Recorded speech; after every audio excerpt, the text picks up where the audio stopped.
Council classes में आप लोगों का एक बार फिर स्वागत है। हम लोग सामान्य अध्ययन की तैयारी के क्रम में भारतीय राज्य व्यवस्था के अंतर्गत हम लोग मूल अधिकार पढ़ चुके हैं। मूल अधिकार के बाद एक सबसे महत्वपूर्ण टॉपिक मौलिक कर्तव्य का है।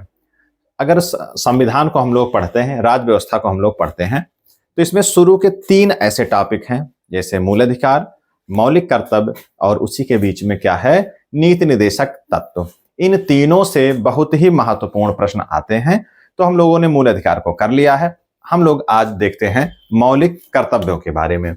इसके बारे में थोड़ा सा हम लोग यहाँ पर जानते हैं कि कितने हमारे मौलिक कर्तव्य हैं, कब इनको संस्थापित किया गया था। जैसा कि आप लोग शायद जानते होंगे कि जो मौलिक कर्तव्य है इसका उल्लेख हमारे संविधान में नहीं है।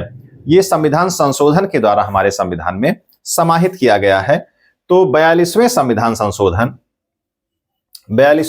संशोधन द्वारा इसको समाहित किया गया है 1976। जो प्रश्न आते हैं वो ये आता है कि किस संविधान संशोधन से लाया गया, 42वें संविधान संशोधन से। 42वां संविधान संशोधन किस वर्ष में किया गया, 1976। और जब ये संशोधन किया गया था तब मौलिक कर्तव्य हमारे कितने समाहित किए गए थे 10। उनकी संख्या क्या थी उस समय, 10 मौलिक कर्तव्य इस संविधान संशोधन द्वारा जोड़े गए थे। संविधान में खास करके जो है मूल अधिकार और इन सब के संदर्भ में ये आता है कि ये जो मौलिक कर्तव्य है ये लिया कहां से गया है, ये लिया कहां से गया है, रूस से लिया गया है।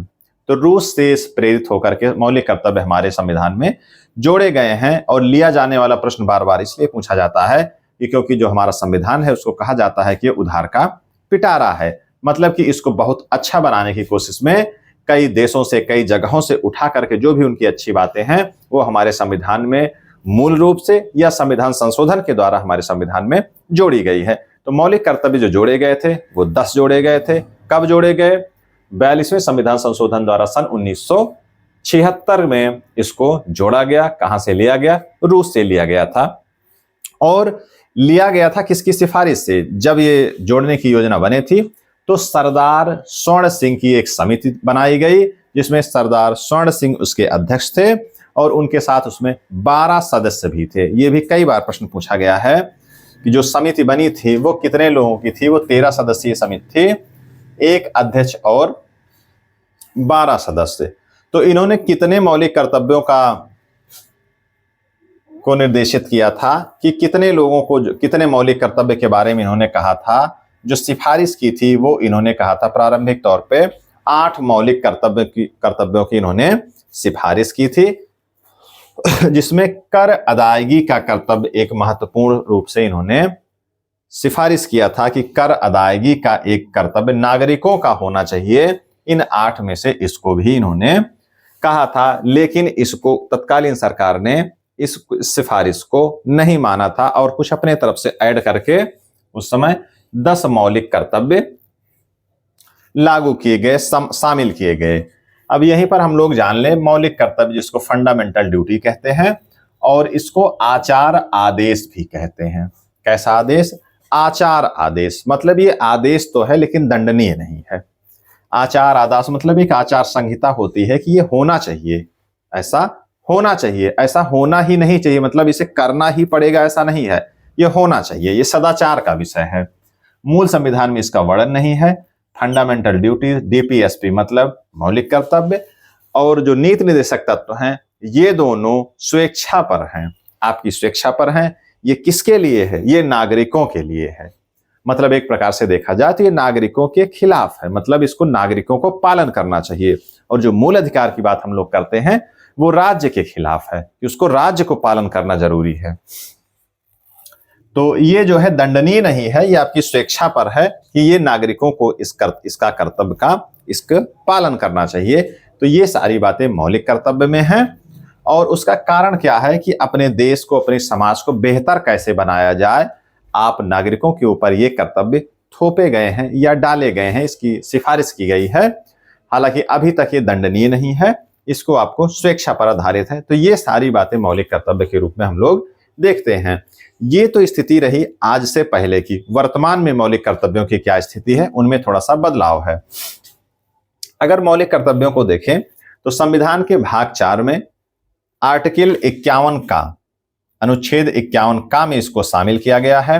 कहां से कहां तक? का से टा तक। का से टा तक। का से टा तक अगर आप गिनेंगे तो वो कितने हो जाएंगे? वो हो जाएंगे 11। अर्थात वर्तमान में जो मौलिक कर्तव्य है वो कितने हैं? 11 मौलिक कर्तव्य हैं। स्वर्ण सिंह समिति ने सिफारिश की थी 8 की, फाइनलाइज किए गए जो संविधान संशोधन में वो 10। वर्तमान स्थिति कितनी है? वो है 11 की। अब 11वां कहां से आ गया?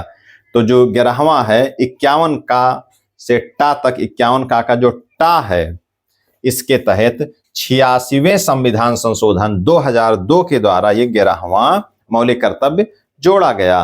कब? 86वां संविधान संशोधन, और ये कब हुआ? 2002 में।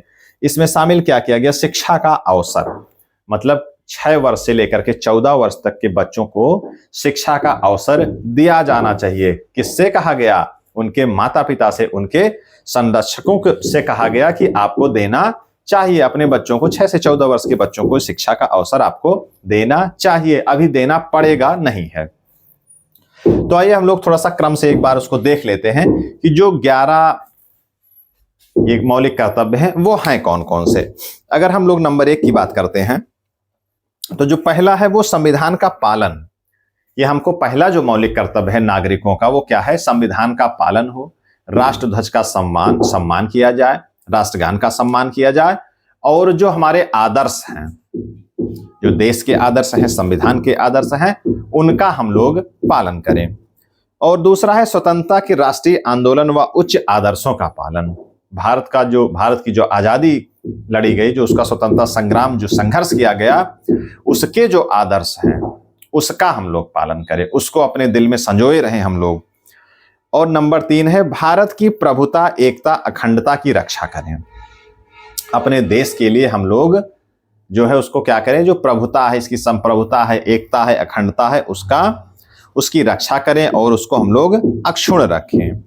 देश की रक्षा करें, आह्वान पर राष्ट्र की सेवा करें, सभी लोगों में समरसता व भ्रातृत्व की भावना हो। नंबर 6 सामाजिक संस्कृति की गौरवशाली जो संस्कृति है उसका महत्व जाने हम लोग, उसका महत्व समझें, उसका परिरक्षण करें, उसको बचा के रखें। पर्यावरण, वन, झील, वन्य जीव, इन सब का क्या करें? इनकी रक्षा करें, इनका संवर्धन करें। और नंबर 8 है वैज्ञानिक दृष्टिकोण। नंबर 8 क्या है? जो हम लोगों का कर्तव्य क्या है नागरिकों का, कि वैज्ञानिक दृष्टिकोण, मानववाद, तर्कशील, इन सब चीजों का हम लोग क्या करें? विकास करें, ज्ञानार्जन करें, इसको बढ़ाएं, इसका संवर्धन करें। सार्वजनिक संपत्ति की सुरक्षा व हिंसा से दूर रहें। मतलब जो सार्वजनिक संपत्ति है अपने देश की, उसकी सुरक्षा करें, जो हिंसा आदि गतिविधियां उससे हम लोग दूर रहें। 10वां है व्यक्तिगत और सामूहिक गतिविधि से उत्कर्ष की ओर बढ़ें। जो सामाजिक समरसता है, व्यक्तिगत तौर पे हम लोग गतिविधि करें, सामूहिक तौर पे गतिविधि करें, जैसे संगठन बना करके, सकारात्मक संगठन बना करके, ऐसा नहीं है कि नकारात्मक संगठन बनाएं, सकारात्मक संगठन बना करके सामूहिक गतिविधि करके देश का उन्नयन करें, उसमें जो भागीदारी है उसको हम सुनिश्चित करें। ये हमारे कर्तव्य हैं। और जो 11वां जो अंतिम है, जो महत्वपूर्ण जोड़ा गया है 86वें संविधान संशोधन के द्वारा 2002 में, वो क्या है? हमने पहले ही बताया, शिक्षा का अवसर। माता पिता और संरक्षकों पर ये कर्तव्य है, उनका कर्तव्य है कि अपने 6 से 14 वर्ष के बच्चों को शिक्षा का अवसर जरूर प्रदान करें। तो इस तरीके से ये हमारे 11 मौलिक कर्तव्य हैं। एक इसका जो हम लोग थोड़ा सा समराइज इसको कर लेते हैं, रूस से लिया गया है। 8 मौलिक कर्तव्यों की सिफारिश की गई स्वर्ण सिंह समिति द्वारा, जिसमें कर अदायगी, ये महत्वपूर्ण प्रश्न है, ये कभी आ सकता है, इसकी भी उन्होंने सिफारिश की, हालांकि वर्तमान सरकार ने इसको माना नहीं। और 10 मौलिक कर्तव्य 51 का में जो है जोड़े गए सन 1976 में 42वें संविधान संशोधन द्वारा 10 जोड़े गए। वर्तमान में जो बात करें अगर हम, जो 86वां संविधान संशोधन हुआ सन 2002 में, उसके द्वारा शिक्षा का अवसर 11वां जोड़ा गया। तो आज जो है 11 मौलिक कर्तव्य हमारे हैं। तो इस तरीके से हम लोगों ने एक महत्वपूर्ण छोटी सी क्लास यहाँ पर कंप्लीट कर ली है, जिसके बारे में आप लोग अब भली भांति परिचित हो गए हैं। अब जो भी प्रश्न आते हैं वो इससे बाहर नहीं आते हैं, केवल यह है कि कौन सा मौलिक कर्तव्य जो है क्या शामिल है क्या नहीं है, इस तरीके के कथन कारण विकल्प बना करके प्रश्न आते हैं।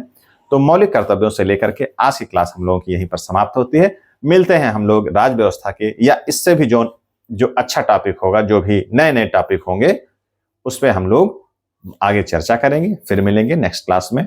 धन्यवाद।